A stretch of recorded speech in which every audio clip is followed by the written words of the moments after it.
এক রবিবারের সন্ধ্যায় যখন আমি আর কিশোরী মঠ লেনে তারানাথের বাড়ির গলির মোড়ে এসে পৌঁছালাম, তখন আকাশ কালো করে মেঘ করে এসেছে।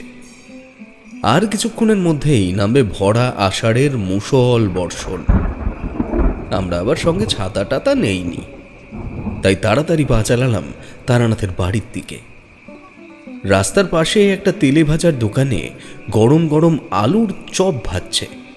সে গন্ধ অনেক দূর থেকেই পেয়েছি।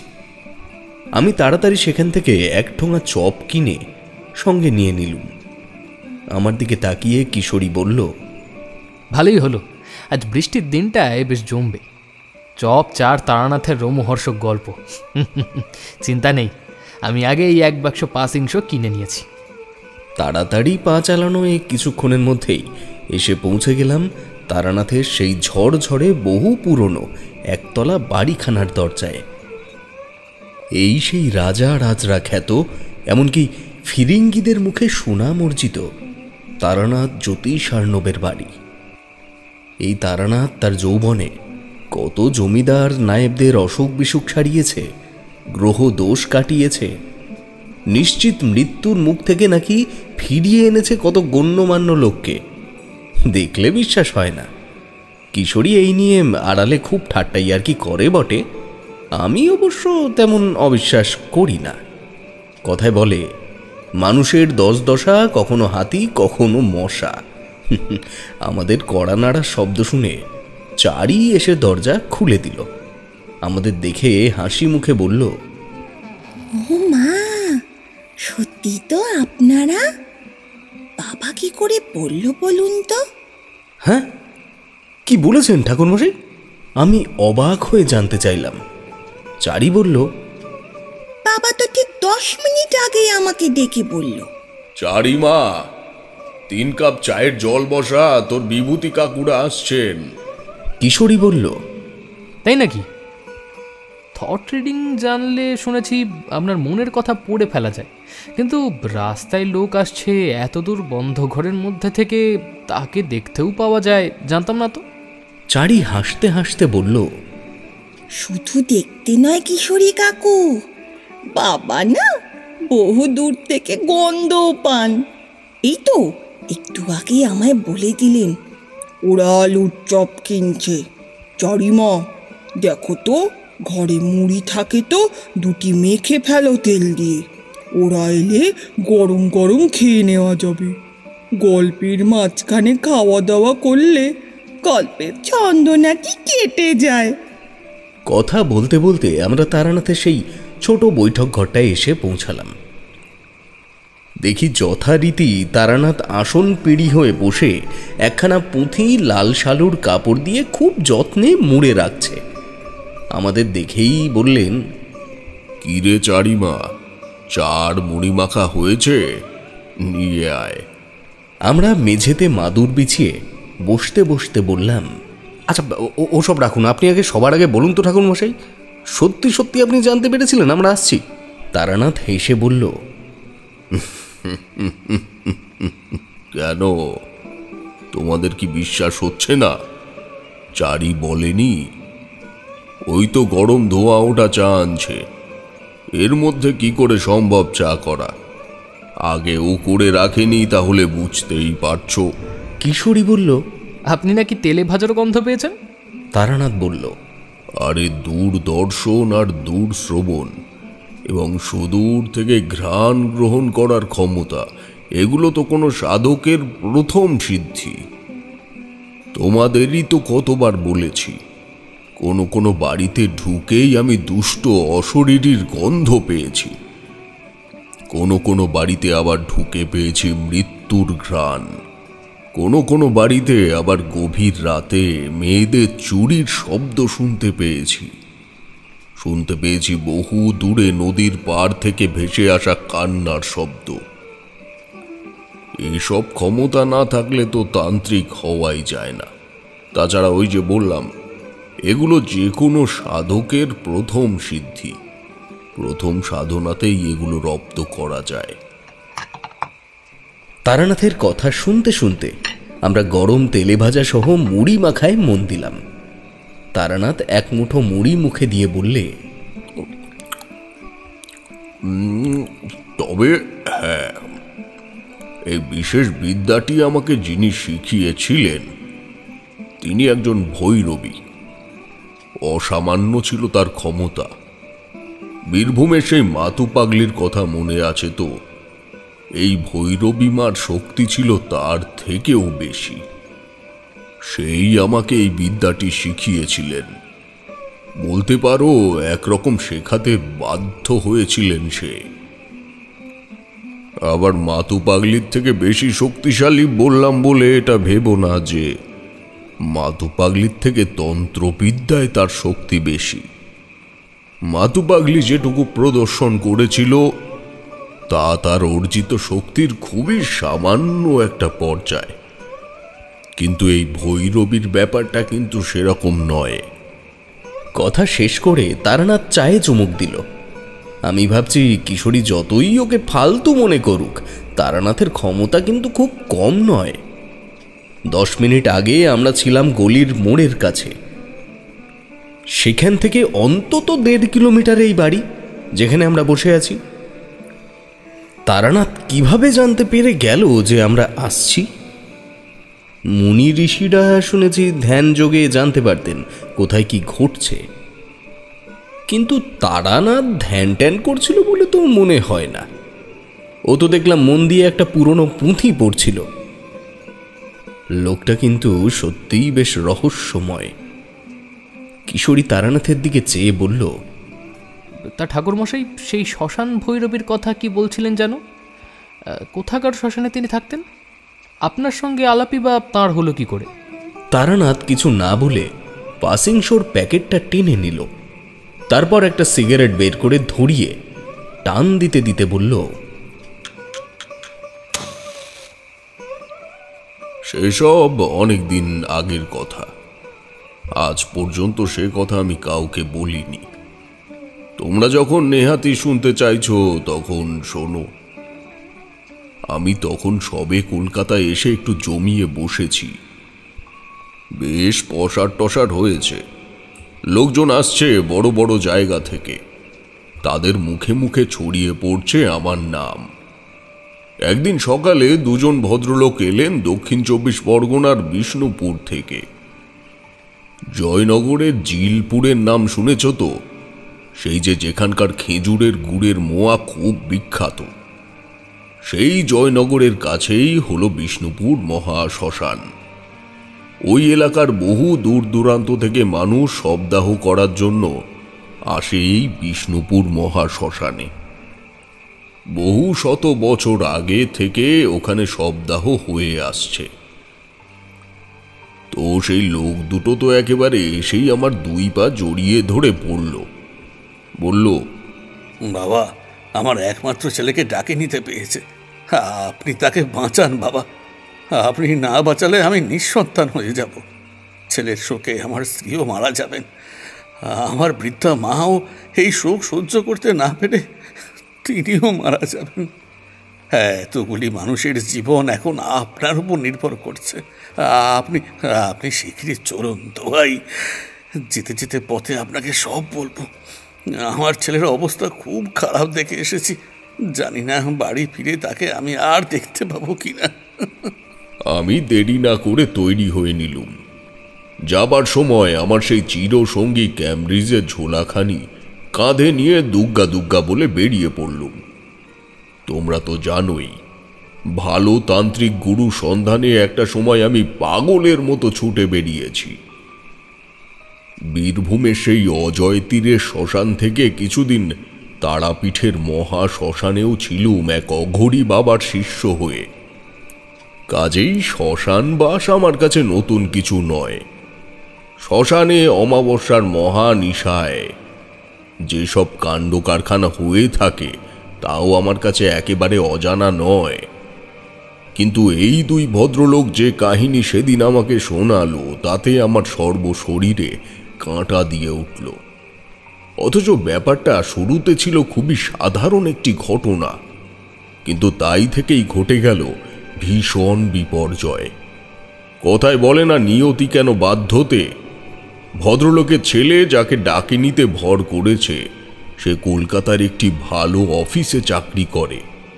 বয়স খুবই কম, মাত্র 22 বছর। সবে 1 বছর হলো চাকরিতে ঢুকেছে। বাড়িতে বিয়ে থার কথাবার্তাও শুরু হয়ে গিয়েছিল। বেশ অবস্থাপন্ন পরিবার।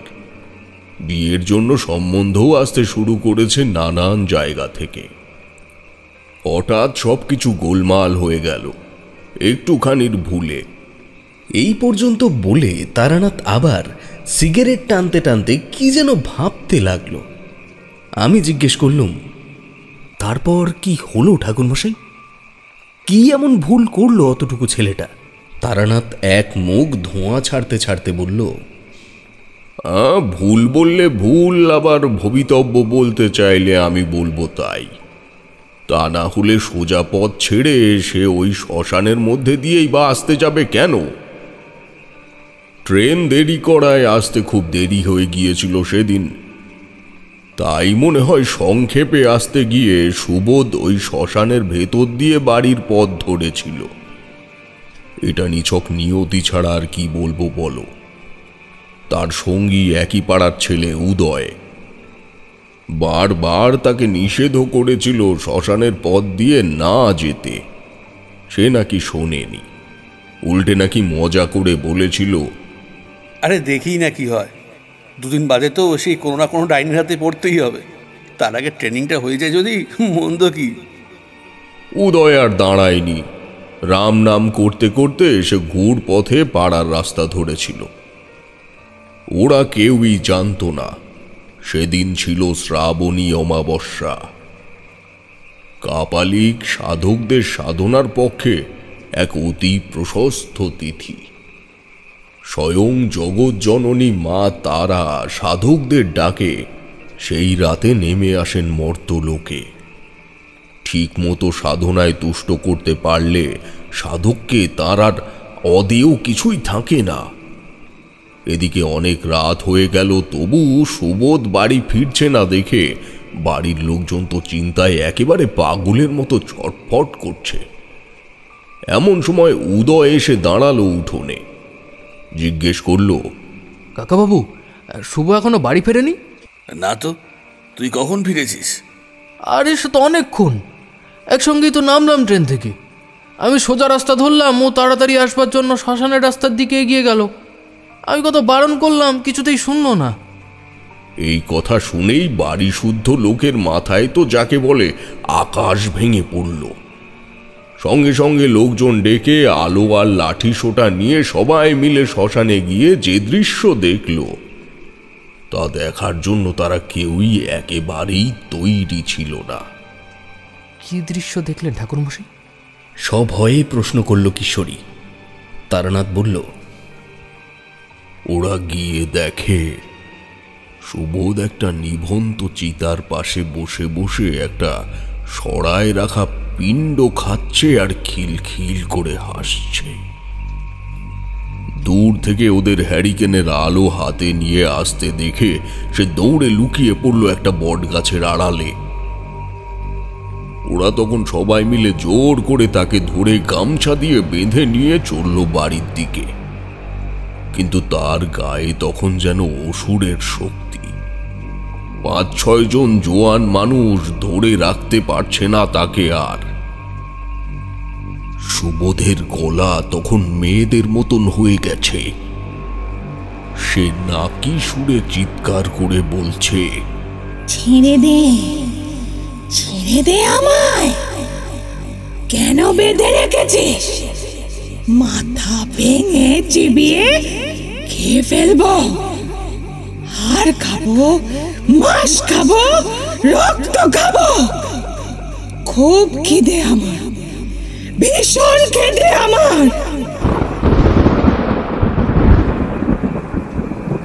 হঠাৎ একটা বিরাট বিদ্যুৎ গর্জনের শব্দে আমরা দুজনেই প্রকৃতিস্থ হলাম। গল্পের নেশায় আমরা দুজনেই, মানে আমি আর কিশোরী, একেবারে বুঁদ হয়ে গিয়েছিলাম বলে এতক্ষণ লক্ষ্যই করিনি। বাইরে আকাশ ঘন কালো হয়ে প্রচণ্ড বেগে বৃষ্টি শুরু হয়ে গিয়েছে ততক্ষণে। তারানাথ ওর তক্তপোষ থেকে উঠে জানলা দুটো বন্ধ করে দিয়ে আবার ফিরে এলো। আমি বললাম, তারপর কি হলো ঠাকুরমশাই? ছেলেটাকে কি কোনো পেতনি অথবা ভূত প্রেতে ভর করেছিল? ভর তো করেই ছিল, তবে সে কোনো যে সে প্রেতিনী নয়। সে ছিল অপঘাতে মৃত্যু হওয়া একটি যুবতী মেয়ের আত্মা। সুবোধের দেহকে আশ্রয় করে তার অতৃপ্ত বাসনা তীব্র আক্রোশে ফেটে পড়ছিল। সুবোধকে ধরে বেঁধে বাড়িতে আনবার পর তার আস্ফালন আরও বেড়ে গেল। সে রান্নাঘরে ঢুকে হাঁড়ি হাঁড়ি ভাত তরকারি সব খেয়ে ফেলতে লাগলো। তারপর আরও খাবার না পেয়ে যে সামনে যায় তাকেই ধরে মুখে পোড়বার চেষ্টা করে। একবার নাগালের মধ্যে পেয়ে নিজের মায়ের কাঁধেই দাঁত বসিয়ে কামড়ে এক খাবলা মাংস তুলে নিল সে। এরপর তাকে লোহার চেন দিয়ে বেঁধে রাখা হলো, কিন্তু সুবোধের শরীরে তখন আসুরিক বল। সে লোহার চেন বেশিক্ষণ টিকল না। উঠোনে ঘুরতে থাকা একটা মুরগিকে খপ করে ধরে কচমচ করে চিবিয়ে খেয়ে ফেলল নিমেষের মধ্যে। তারপর মাটিতে পড়ে থাকা রক্তমাখা পালকগুলো পর্যন্ত চুষে খেতে লাগলো। এই সব দেখে কেউ তাকে ধরতে যেতেই সাহস পেল না। সুবোধ তখন দৌড়ে গিয়ে বাড়ির পেছনে বাঁশবনের মধ্যে ঢুকে একটা নিরিবিলি কাঁটা ঝোপ খুঁজে নিয়ে তার মধ্যে গিয়ে শুয়ে পড়েছে। বাড়ির ও গ্রামের লোকজন আড়াল থেকে লক্ষ্য করল সবটাই। তারা যখন দেখল সুবোধ ভরপেট খেয়ে ধীরে ধীরে ঘুমিয়ে পড়ছে, তখন মোটা লোহার শিকল দিয়ে তার হাত পা বুক পেট বেশ করে বেঁধে ফেলল, আগের বারের থেকে অনেক শক্তপোক্ত আকারে। বাড়িতে এনে তার উপর শুরু হলো নানা রকম প্রক্রিয়া। ভূত ছাড়াবার জন্য জল পড়া, সরিষা পোড়া, ঝাঁটা দিয়ে প্রহার, কিছুই বাদ গেল না। দেশের যেখানে যত ভালো গুণিন আছে তাদের সাধ্যের মধ্যে যত ওঝা আছে তারা সবাই এসে প্রাণপণে চেষ্টা চালিয়ে গেল, কিন্তু সেই ভয়ঙ্কর প্রেতিনীকে কিছুতেই সুবোধের শরীর থেকে এক চুল নাড়ানো গেল না। সুবোধের সুন্দর দেহ দিন দিন কালি বর্ণ হয়ে গেল। সে সারাদিন নারী কণ্ঠে নাকি গলায় কখনো চিৎকার করে, কখনো বিনিয়ে বিনিয়ে কাঁদে আর বলে, ছেড়ে দে আমায়, ছেড়ে দে, নইলে আমায় খেতে দে, আমায় খেতে দে, খিদে মরে যাচ্ছি। খিদের জ্বালায় নিজেই নিজের শরীর থেকে মাংস খুবলে খুবলে খায়। নিজের নখ দিয়ে আঁচড়ে রক্ত বের করে নিজেই চুষে চুষে খেত পরম তৃপ্তি করে। এইসব দৃশ্য দিনের পর দিন চোখের ওপর দেখতে দেখতে সুবোধের মা একদিন বিছানা নিলেন। সুবোধও ক্রমশ মৃত্যুর দিকে এগিয়ে চলেছে। দিনের পর দিন স্নান নেই, ঘুম নেই, স্বাভাবিক খাবার নেই, বদ্ধ উন্মাদের মতো চিৎকার, কখনো হাসছে কখনো কাঁদছে।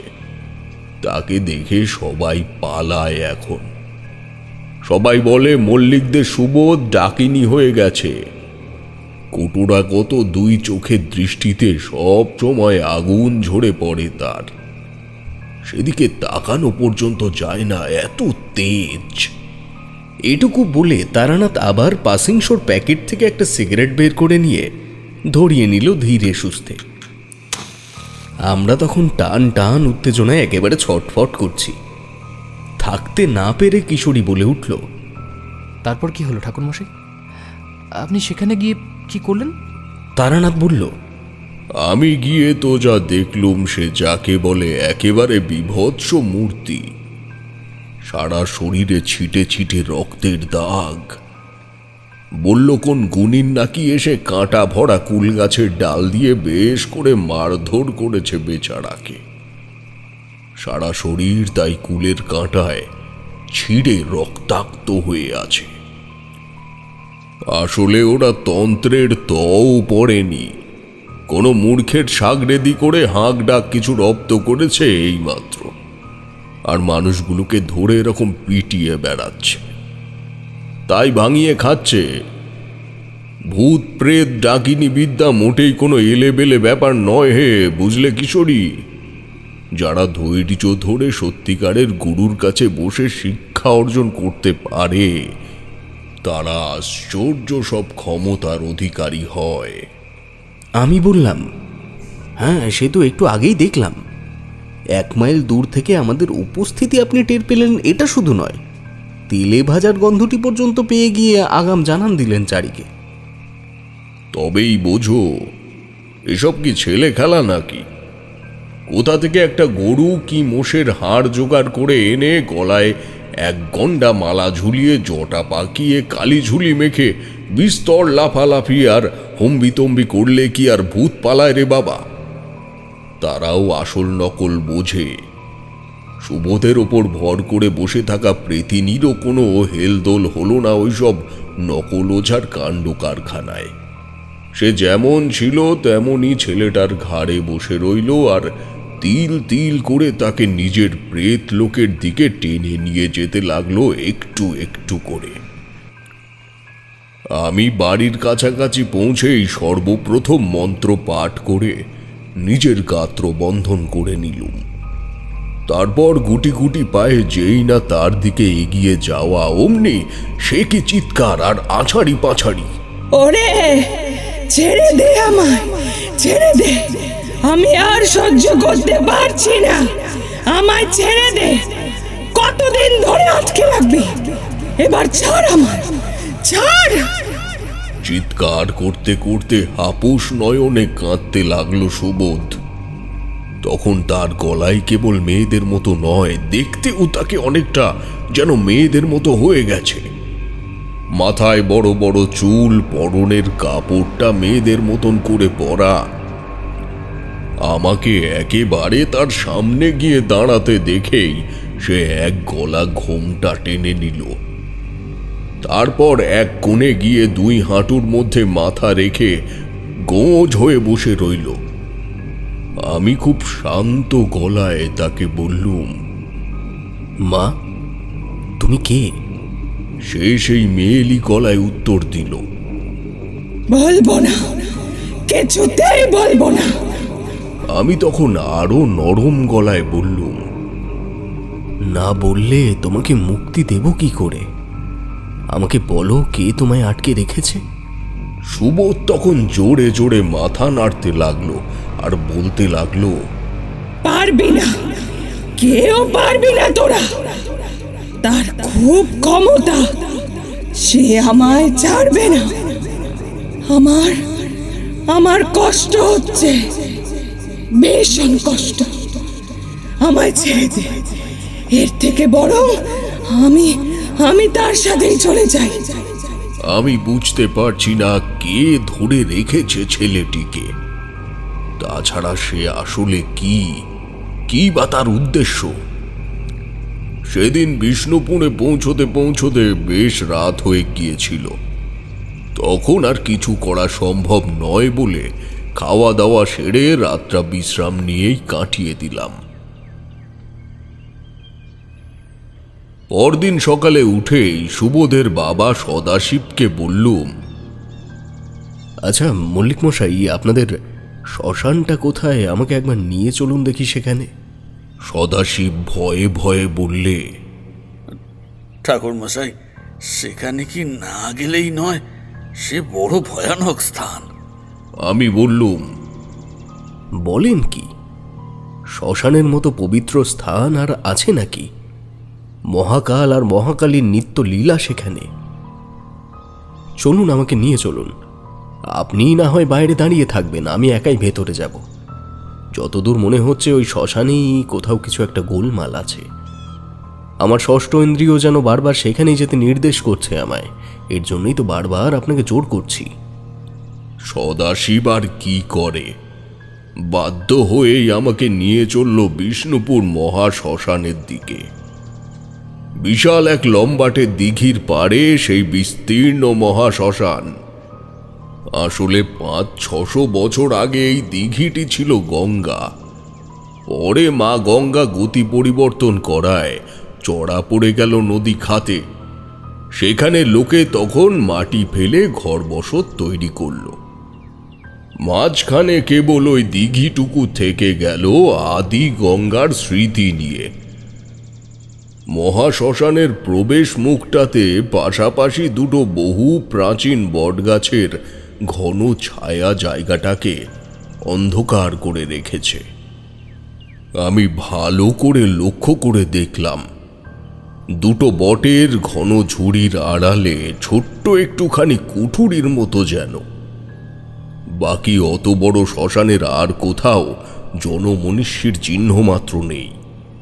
চারিদিক ধু ধু করছে।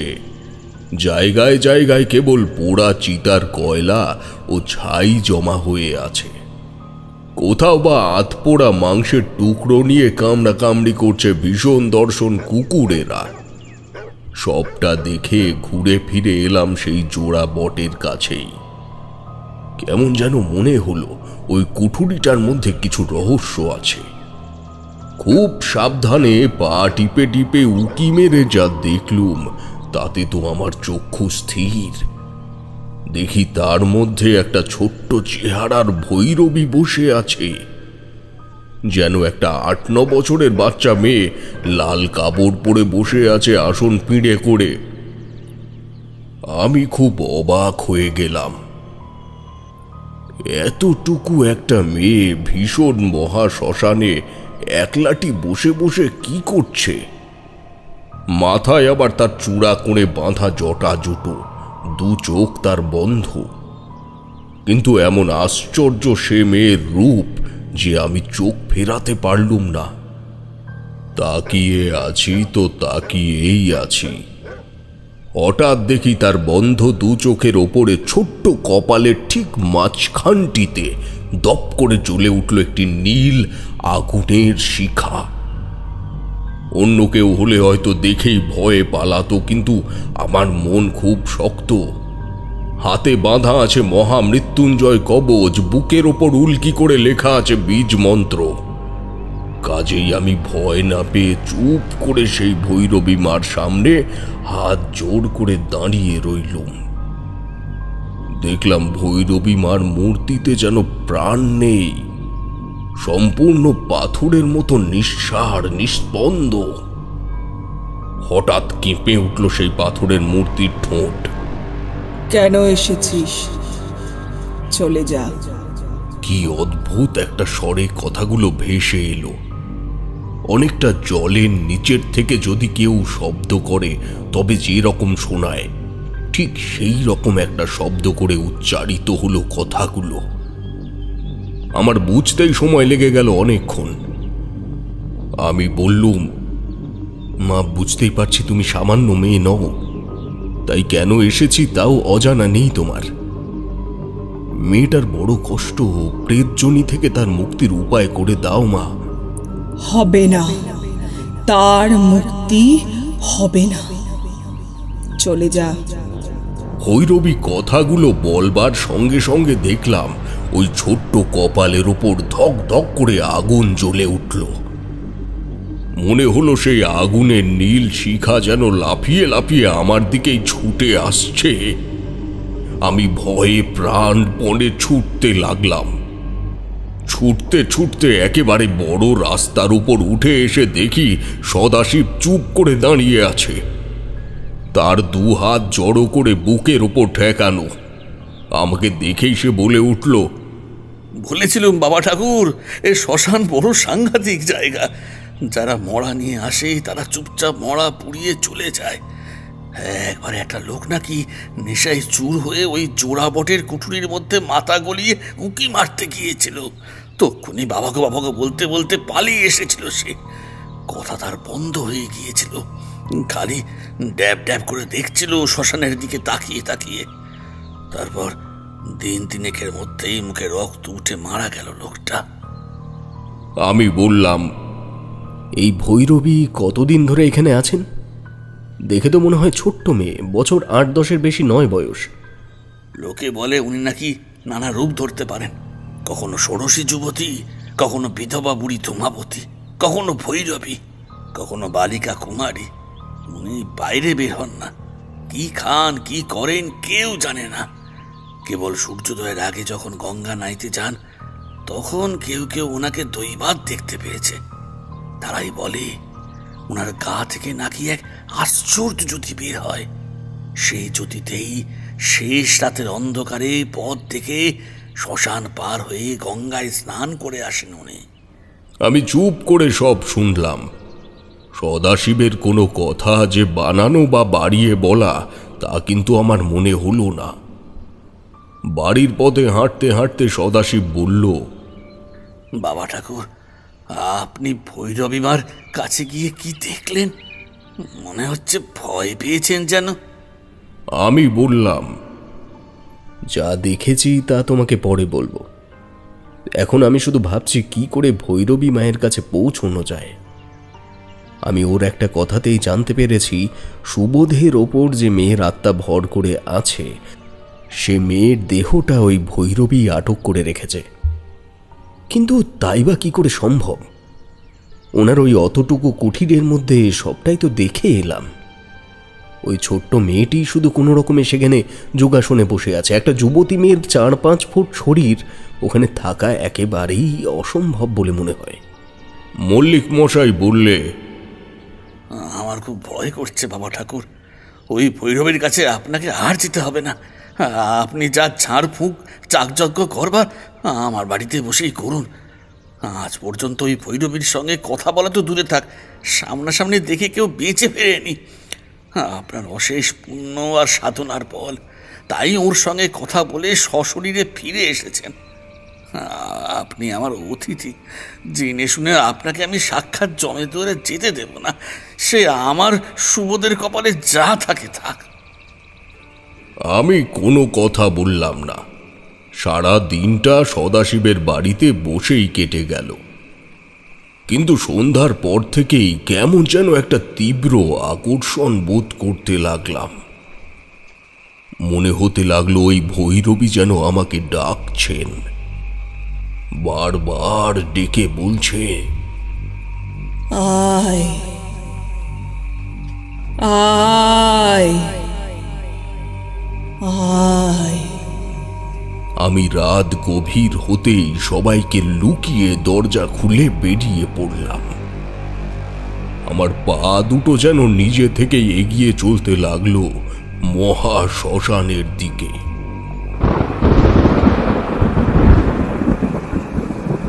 তারানাথের গল্পের সম্মোহনে আমি আর কিশোরী এতটাই মজে গেছি যে কখন ঝিড়ি ঝিড়ে বৃষ্টি মুষলধারায় পরিণত হয়ে গেছে খেয়ালই করিনি। সেই সঙ্গে বিদ্যুতের ঝলকানি নিয়ে ঘন ঘন বাজ পড়ে চলেছে। কাছেই কোথাও কোনো গাছে বোধহয় আবার বাজ পড়ল।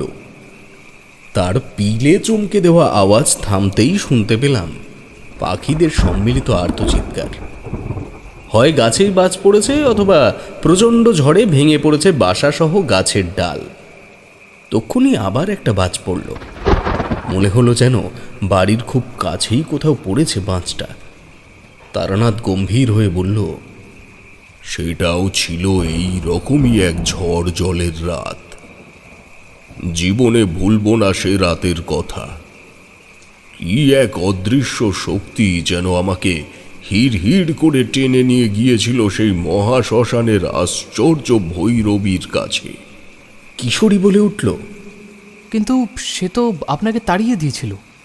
তারানাথ বলল, সে তো মাতু পাগলিও দিয়েছিল। গালাগালি করে মেরে ধরে তাড়িয়ে পরক্ষণেই আবার স্বপ্নে দেখা দিয়ে ডেকেছে আদর করে। খা খা বলে গোবর হাতে তুলে দিয়েছে, চোখ বুঝিয়ে মুখে পুড়িয়ে দিয়েছিল সন্দেশ। সেসব ছিল ভেলকিবাজি, নিম্নতন্ত্রের ব্যাপার। কিন্তু সেদিনের সেই অদৃশ্য আকর্ষণ কোনো ভেলকি ছিল না, স্বপ্নও ছিল না। আমি স্পষ্ট অনুভব করছিলাম ওই ভৈরবী বেশিনী ছোট্ট মেয়েটা আমাকে ডাকছে। যাই হোক, আজ কিন্তু শ্মশানের সেই কুঠুরির সামনে গিয়ে দেখি তার অন্য মূর্তি, শান্ত স্নিগ্ধ মাতৃমূর্তি, আকারেও অনেকখানি বড় সড়ো। আমি গিয়ে দাঁড়াতেই চোখ খুলে তাকালো আমার দিকে, বেশ সহজ সুরেই বলল, এসেছিস? আয়, তোকে আমার দরকার। আমি যেন আকাশের চাঁদ হাতে পেলাম। বললাম, মা, এমন সৌভাগ্য কি আমার হবে যে তোমার কাজ করতে পারবো? বলো মা, কি করতে হবে আমায় বলো। ভৈরবী বলল, যা, ওই দিকে একটা আত পোড়া মরা পড়ে আছে। ঝড় জল এসে পড়ায় সৎকার না করেই ওর সঙ্গে লোকজন সব পালিয়েছে। ওইটা আমার কাছে বয়ে নিয়ে আয়। আমি বললাম, মা, যদি লোকজন হঠাৎ এসে পড়ে, আমায় দেখতে পেলে তো তারা শেষ করে দেবে। তাছাড়া জলে ভিজে সে মরা এখন ভারী হয়ে গেছে খুব। আমি কি করে একা একা তুলবো তাকে? ভৈরবী তার ডান হাতের বুড়ো আঙুলটা দিয়ে আমার বুকের মাঝখানটা চেপে ধরল। তারপর বলল, যা, আমার শক্তি থেকে তোকে খানিকটা দিয়ে দিলুম। এক প্রহর থাকবে এই শক্তি, আর কেউ এখন এদিকে আসবেও না। আমি 2 মাইল দূর থেকে তাদের দেখতেও পাবো, পায়ের শব্দও শুনতে পাবো। তার মধ্যে তোর কাজ হয়ে যাবে। যা, দেরি করিস না। আমি চলে গেলুম। দেখলুম সত্যিই খানিকটা দূরে একটা ভিজে যাওয়া চিতার ওপর একটা আঁক পোড়া মরা পড়ে আছে চিৎপাত হয়ে। একটা কম বয়সী ছেলের মরা। তোলবার জন্যে ঘাড়ের তলায় হাত দিতেই বুঝতে পারলুম আমার শরীরের বল যেন দ্বিগুণ হয়ে গেছে। অনায়াসেই সেই 18-20 বছরের ছেলের মৃতদেহটা বয়ে নিয়ে চলে এলাম ভৈরবীর কুঠুরির সামনে। কিন্তু সেই ছোট কুঠুরিতে ঢোকার জায়গা নেই বলে বাইরেই দাঁড়িয়ে দাঁড়িয়ে ভিঁচতে লাগলাম। ভৈরবী বলল, আর একটা কাজ আছে, সেটা করে দিলেই তোর ছুটি। তারপর যে ছুলোই খুশি যা। আমি বৃষ্টিতে ভিজতে ভিজতেই দাঁড়িয়ে রইলাম জোর হাতে। ভৈরবী সহসা তার আসন ছেড়ে উঠে দাঁড়ালো। আসন থেকে একটু সরে দাঁড়াতেই যা দেখলাম তাতে আমার সমস্ত শরীরের লোম খাড়া হয়ে গেল। আমি দেখলাম অন্য কোনো আসন নয়, একটা মেয়ের শবদেহের ওপর আসন করে এতদিন বসেছিল এই ভৈরবী। আরো আশ্চর্য হলুম এই দেখে যে শবদেহটা ছিল একদম টাটকা। দেখে মনে হচ্ছিল যেন একটা মেয়ে ঘুমিয়ে রয়েছে, তবে তার শরীরখানা লম্বায় বেশ ছোট। আমার চোখের অবাক দৃষ্টি দেখে ভৈরবী খিলখিল করে হেসে উঠল। বলল, কি দেখছিস? আমিও যেমন ছোট হতে পারি, বড় হতে পারি, তেমনি আমার আসনখানাও ছোট বড় কি হতে পারে না? যা যা, হা করে দাঁড়িয়ে না থেকে এখন এটাকে নিয়ে গঙ্গায় ডুবিয়ে দিয়ে আয়। আর হ্যাঁ, আসবার সময় 2 বড় ইট বেঁধে দিস পায়, না হলে ভেসে উঠতে পারবে না। আমি চুপ করে দাঁড়িয়ে রইলুম। ভৈরবী বলল, অত ভাবনা চিন্তার কি আছে? এটা একটা খারাপ মেয়ে মানুষের লাশ। ওর সঙ্গীরা ওকে খুন করেছিল। পুলিশের ঝামেলার ভয়ে লাশ শ্মশানে ফেলে রেখে পালায়। ওর কেউ নেই যে ওর খোঁজ খবর করবে। তুই যা যা, আর দেরি করিস না। ঝড় বৃষ্টি থেমে গেলে কিন্তু শ্মশানে লোক আসবে। মরার কি আর বিরাম আছে? যা যা। আমি লাশটা কাঁধে তুলে নিলুম। ভৈরবীর যোগ বলে এখন দেহে আমার দ্বিগুণ শক্তি। লাশটাকে তুলতে মনে হলো যেন একটা 5 বছরের শিশুকে কাঁধে তুলেছি। কিন্তু পা বাড়াতে গিয়ে আবার আমি থমকে দাঁড়িয়ে পড়লুম। বললুম, একটা কথা জানতে চাই মা। বল, কি কথা? এই সব দেহটাকে পরিত্যাগ করছো কেন? ভারী বেয়ারা মেয়ে ছেলে, আর ওই দেহটা তো ফাঁপা, ওর মধ্যে আত্মা নেই। আমি এখান থেকে তোলার আগেই মেয়েটা আর একজনের ঘাড়ে চেপে বসেছে, কিছুতেই সেখান থেকে বার করে আনতে পারছি না। আর এদিকে সামনেই কৌশিকী অমাবস্যা, মোটে একদিন বাকি। যা করার এর মধ্যেই করে নিতে হবে আমায়। যা, তুই আর দাঁড়িয়ে থাকিস না, এক্ষুনি চলে যা। যা বললুম ঠিকভাবে করে আয়, না হলে আজই তোর শেষ দিন, মনে থাকে যেন। আমাকে কথাগুলো বলেই ভৈরবী নতুন আনা সব দেহটাকে নিয়ে ব্যস্ত হয়ে পড়ল। আমিও আর দাঁড়ালুম না। যা জানার তা তো জানাই হয়ে গেছে, কিন্তু এই লাশ ঘাড়ে করে এখন অন্য কোথাও যাওয়াও যাবে না। ভৈরবী সব দেখতে পায়, সব শুনতে পায়। কাজেই কোনো দিকে আর না তাকিয়ে মেয়েটার সেই বরফের মতো ঠান্ডা সব দেহখানা ঘাড়ে করে নিয়ে এগিয়ে চলতে লাগলুম গঙ্গার ঘাটের দিকে। আমার কাছে সমস্ত ব্যাপারটা ততক্ষণে জলের মতো পরিষ্কার হয়ে গেছে। এইবার বুঝতে পারছি, সুবোধ যখন শ্মশানের মধ্যে দিয়ে সংক্ষিপ্তভাবে যাচ্ছিল বাড়ির পথে, তখন অমাবস্যার অন্ধকারে একধারে পড়েছিল এই মেয়েটির লাশ। অপঘাতে মরা প্রেত তখনই সুবোধকে আশ্রয় করেছে। তার অতৃপ্ত জীবনের খিদে তেষ্টা মেটাতে চেয়েছে সে নিরীহ ছেলে সুবোধকে আশ্রয় করে।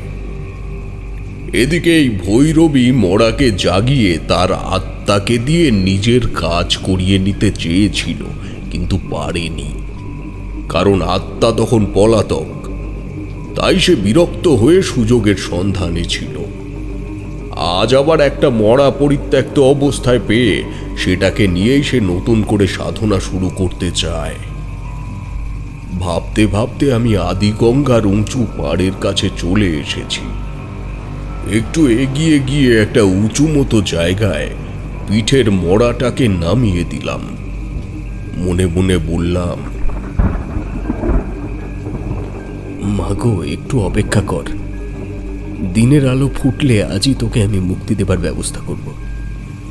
ততক্ষণ মা গঙ্গার শীতল কোলে শুয়ে একটু শান্তিতে ঘুমো তুই। আমি খুব সাবধানে মরাটাকে আদি গঙ্গার পাড়ের কাছাকাছি জলের কাছে শুইয়ে দিয়ে ওপরে উঠে এলাম। কিন্তু তক্ষুনি মনে পড়ে গেল ভৈরবী বলেছিল, মোড়াটার পায়ে একটা ইট বেঁধেছিস তো, না হলে কিন্তু ভেসে উঠতে পারে। হন্যে হয়ে আমি চারিদিকে খুঁজে চলেছি ইট কোথায় পাই। একবার ভাবলুম থাকবে যাক, ইট বাঁধবার আর দরকার নেই।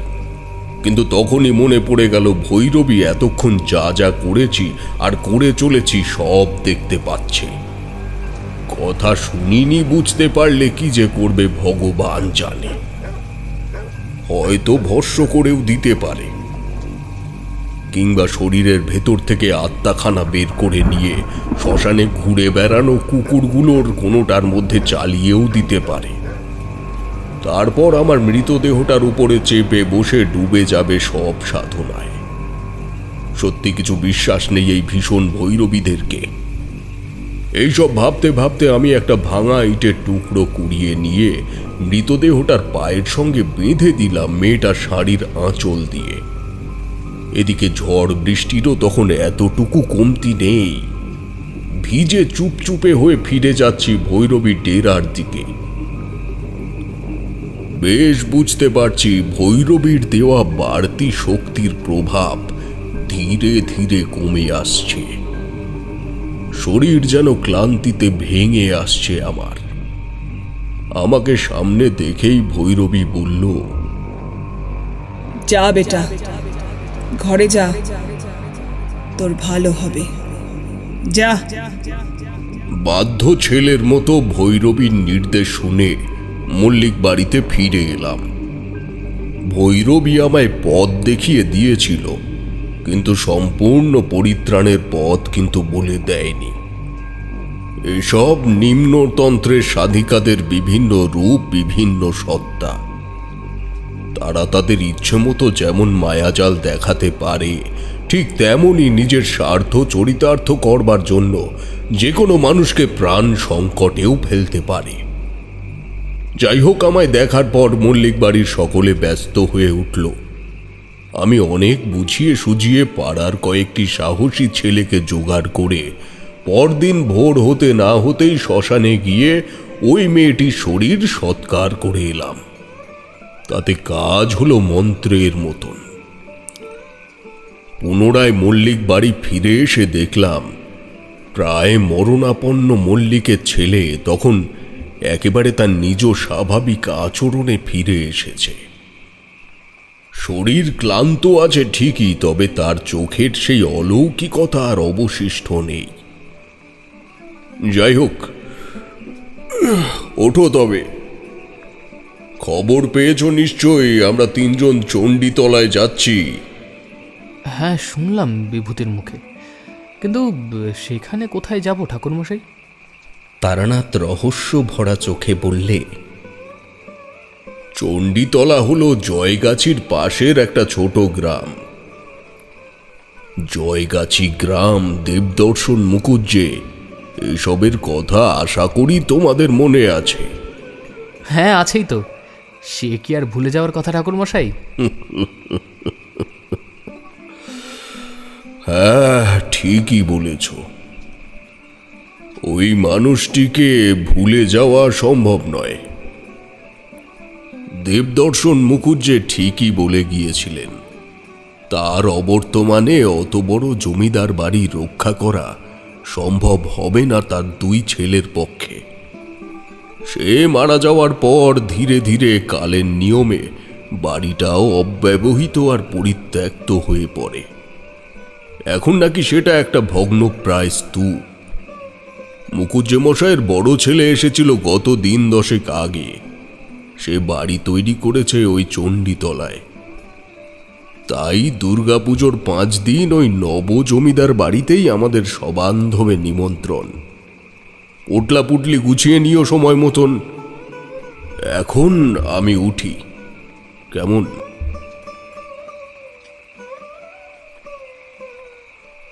রাজপ্রতাপের ঠেকে আপনারা শুনছিলেন শ্রী বিভূতিভূষণ বন্দ্যোপাধ্যায়ের সৃষ্ট অমর সৃষ্টি তারানাথ তান্ত্রিক চরিত্রটির ওপর একটি ফ্যান ফিকশন কাহিনী। গল্পের বেতারনাট্য রূপ প্রদানে অন্বেষা, তারানাথ তান্ত্রিক ও কথকের চরিত্রে আপনাদের রাজপ্রতাপ বসু, কিশোরী ও উদয়ের চরিত্রে সন্তু, চারি, প্রেতাত্মা ও ভৈরবীর চরিত্রে পারমিতা, মল্লিক মশাই তথা সদাশিব বাবুর চরিত্রে সৌরভ ধোনি। শব্দ সংযোজন ও আবহে আমি রাজপ্রতাপ বসু, প্রচ্ছদ অঙ্কনে দাস স্টুডিও। আমরা এখন মোটেই সামান্য সংখ্যক নই। গত 1 বছরের মধ্যেই আমরা গড়ে তুলতে পেরেছি 72,000 সাবস্ক্রাইবার সংখ্যার একটা বিরাট পরিবার। এবং এই পরিবার গঠনের পেছনে যে প্রধান শিল্পী সে আমাদের ঠাকুরমশাই তথা তারানাথ তান্ত্রিক। এই তারানাথ তান্ত্রিক চরিত্রটির স্রষ্টা শ্রী বিভূতিভূষণ বন্দ্যোপাধ্যায় হলেন আমাদের বিশ্বকর্মা। ওনার চরণে আমাদের প্রত্যেকের তরফ থেকে রইল শ্রদ্ধা। জানিয়ে রাখি, পুজো উপলক্ষে মোট 2টি বিশেষ গল্প আপনাদের উপহার দিতে চলেছে রাজপ্রতাপের ঠেক। এবং অক্টোবর মাস যেহেতু আমাদের চ্যানেলের প্রথম জন্মদিন উদযাপিত হবে, সেহেতু ওই মাসের থেকেই আমরা শুরু করব বহু প্রতীক্ষিত ও অসামান্য সাফল্যমণ্ডিত series project passing show season 7। তাহলে আর অপেক্ষা কেন? এখনই চ্যানেলটিকে সাবস্ক্রাইব করে তার পাশে থাকা বেল আইকনটি প্রেস করে দিন, যাতে নতুন গল্প এলেই সবার আগে আপনার কাছে নোটিফিকেশন পৌঁছে যায়। আজকের মতো এখানেই টাটা। খুব শীঘ্রই ফিরব আবার পরবর্তী গল্প নিয়ে। ততদিন সুস্থ থাকুন, সঙ্গে থাকুন এবং শুনতে থাকুন রাজপ্রতাপের ঠেক। ধন্যবাদ।